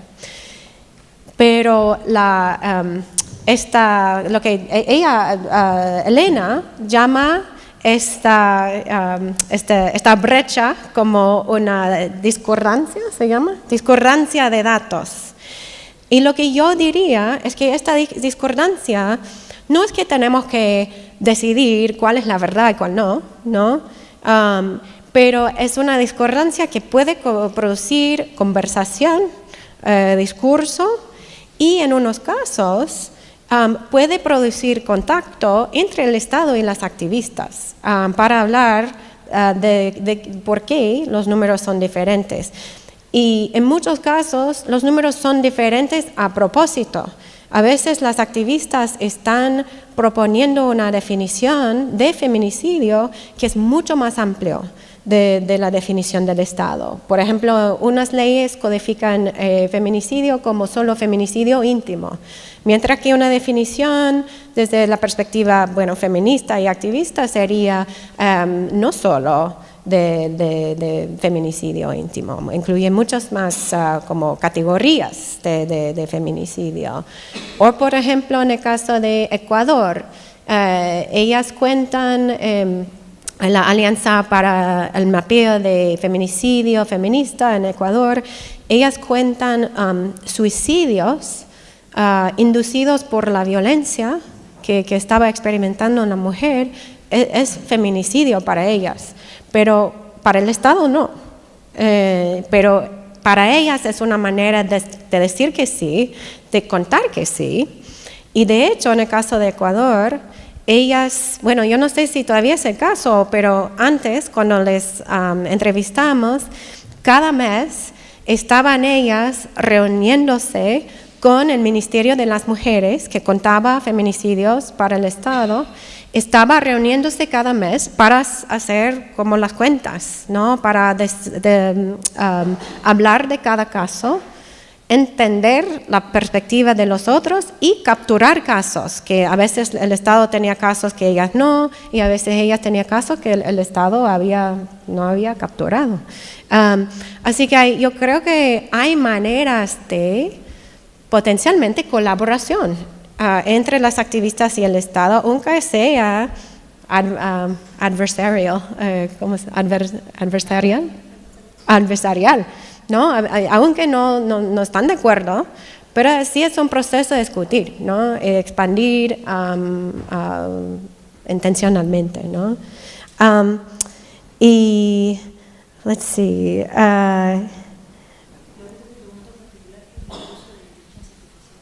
Sí, inteligencia artificial. Ay, me encantaban estas preguntas aquí de cosas más técnicas, sí. Yo diría que sí, que tal vez si ustedes tienen archivos muy grandes, tal vez sería muy interesante mirar el uso de inteligencia artificial, y si alguien te dice que requieres mucha computación o algo así, es mentira. No necesitas like ChatGPT o Large Language Model, no necesitas comprar una gran nube de computación. Lo que puedes hacer es entrenar. Bueno, yo estoy ahora a favor de modelos sencillos, no de grandes IAs generativos que tienen muchos sesgos, pero con su corpus de información se podría entrenar una máquina, identificar los documentos y clasificar los documentos como tus empleos identifican y clasifican. Es decir, que si tú tienes los datos de entrenamiento, si tienes ya una base de datos que son documentos que tienen las categorías y las tipologías que ya quieres, ya sabes que quieres, sí puedes entrenar una máquina. Si un humano puede hacerlo mirando el documento, una máquina probablemente puede hacerlo mirando el documento. Y es algo que con que puedes experimentar. Y yo creo que sería interesante, sobre todo para, como tú habías dicho, como producir datos o counts of cosas diferentes, tipos de documentos, cosas así. Yeah. ¿Cuál? Ok, hay un proyecto de data género que ya hace eso. Es un proyecto que Data Género en Argentina trabajaron con un juzgado para identificar casos de violencia de género a partir de sentencias judiciales que no están tipificadas como casos de género. Entonces es ya un proyecto que generaron en inteligencia artificial para entender a partir de datos que no mencionan ciertas categorías y recategorizarlas desde una perspectiva feminista. Me encanta. Sí, y me encantaba también esta pregunta de base de datos no estructurados, porque sobre todo cuando estamos hablando de derechos humanos, estamos normalmente hablando de casos, de archivos que no son solo números, a veces no vienen a nosotros de una manera estructurada. Así que me encanta la idea de plantear la idea de usar bases de datos no estructurados. Y lo que hay que pensar, yo creo que desde la perspectiva de la informática, y se relaciona un poco con esta pregunta aquí, es cómo se puede facilitar el retrieval, buscar y sacar información de bases de datos no estructurados, ¿no? Eso me parece un poco más difícil desde el punto de vista del interface, pero lo que para mí me estás planteando una pregunta súper interesante desde informática. Y para mí también las bases de datos menos estructuradas pueden también ayudar el feminismo de datos, porque en feminismo de datos pensamos los datos no solo como números, no solo datos cuantitativos, ¿no? Pero datos pueden ser imágenes, videos, testimonios, cuentos, ¿no? Pueden ser muchas cosas, artículos, ¿no? Así que si estamos pensando de una manera expansiva de lo que son los datos, cómo podemos archivar y describir los datos y también cómo podemos sacar información de estos datos. Pero me encanta la pregunta y espero que desarrolles un sistema así. ¿Contesté a todo?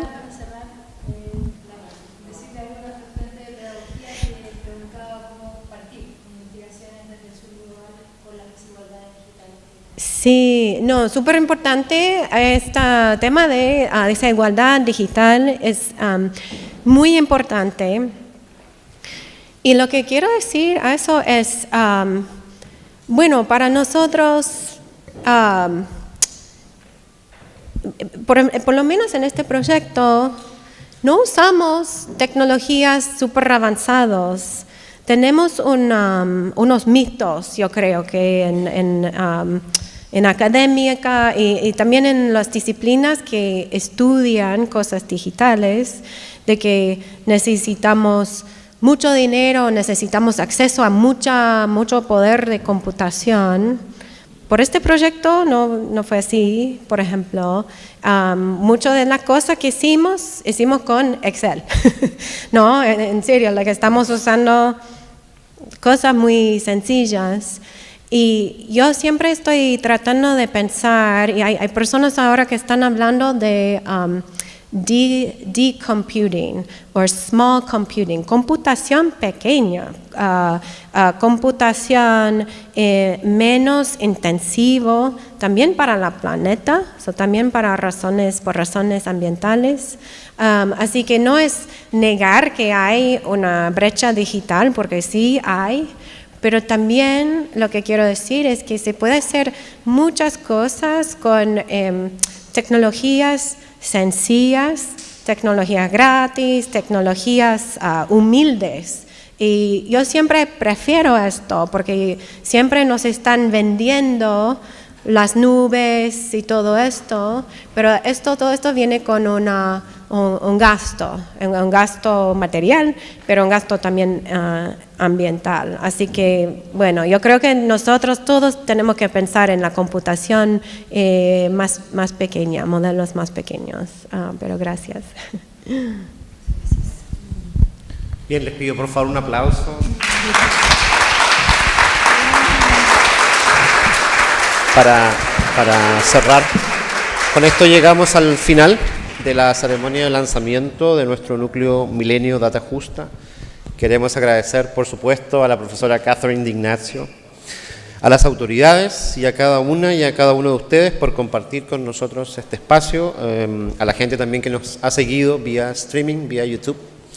Les recordamos que, por supuesto, pueden seguir todas nuestras actividades, noticias, pueden interactuar con el equipo a través de nuestras redes sociales. Les invitamos a visitar nuestra página web www.datajusta.cl, a seguirnos en la cuenta de Instagram datajusta.milenio, @datajusta.milenio, y pueden usar allí también el hashtag #datajusta y etiquetarnos y compartir sus experiencias, momentos destacados de esta inauguración. Una vez más agradecemos su presencia, su participación, y a las personas que están aquí presentes en el aula les invitamos a un encuentro, un café aquí al costado del aula magna. Que tengan un excelente día. Muchas gracias.